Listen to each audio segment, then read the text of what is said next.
Hello. Thank you, Pastor Rizwan, for that very kind introduction. Mayong buntag ka lang tanan.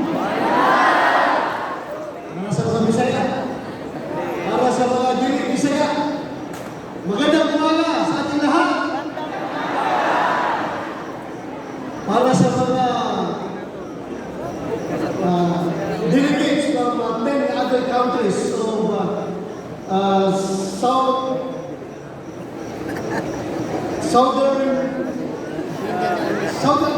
Southern Asia.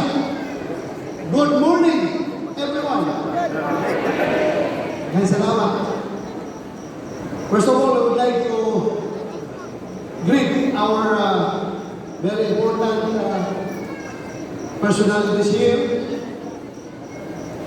pastoring directors and staff, union officers and directors from all over ECSD, and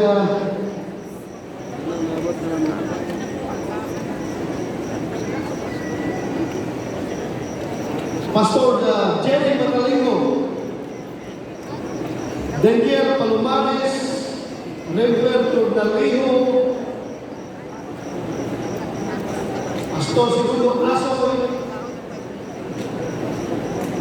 dinis ko na po mag-greet na ako sa ay buntag ka na itong dalan. Sincere mo. I was informed that I am given 20 minutes to speak before you. Naku, ay naku problema, mag-solve 20 minutes. Kung saan ko naman mag-abot ng 20 minutes? Let me be the first to say, the political life is a huge challenge to my faith. With every aspect of the life being listed, as I fulfill my responsibilities as an individual and as a statesman, I can say that these days it would have been easier, so to speak, to let loose on my faith. And I know I am not alone in this struggle.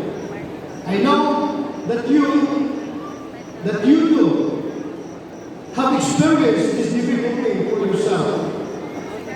When the bills come piling up, when there are people who misjudge our intentions, even those whom we thought to be our friends, when doubt strikes our hearts and we seem to lose hope. But God is good because we are still here.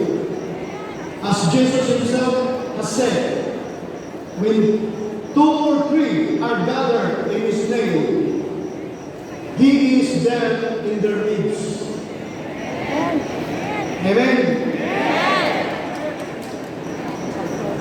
But God is good.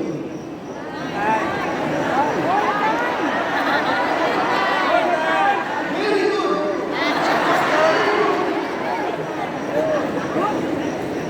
Because God is not very good.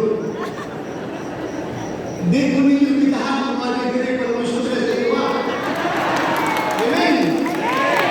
Thank you. And look at us today, my dear friends. We are far more than 2 and far more than 3. There are thousands of us who continue to believe, who continue to be faithful, no matter the circumstances. Because we know in our hearts that Jesus is coming. We cannot help but get involved. In our own little ways, we continue to feed the hungry, give shelter to the homeless, provide comfort to those who are sick, offer hope to those who are at the end of their hope. For indeed, whenever we do these things to the least among us, we have done the same to the Lord our God.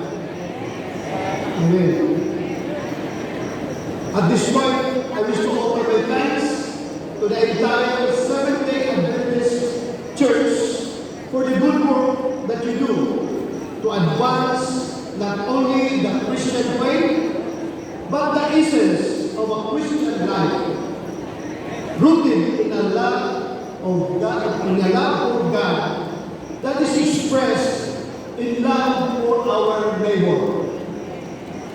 Thank you for staying true to your mission, for being alive to the world. Rest assured that I am more than ready to offer my support to you.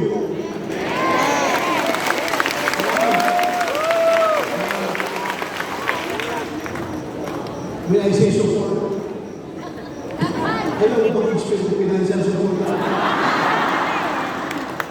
Moral support, spiritual support, and all other support na pwede natin ihakit ninyo. Isipin niyo ang ito. Ang pagkita ng Pilipinas.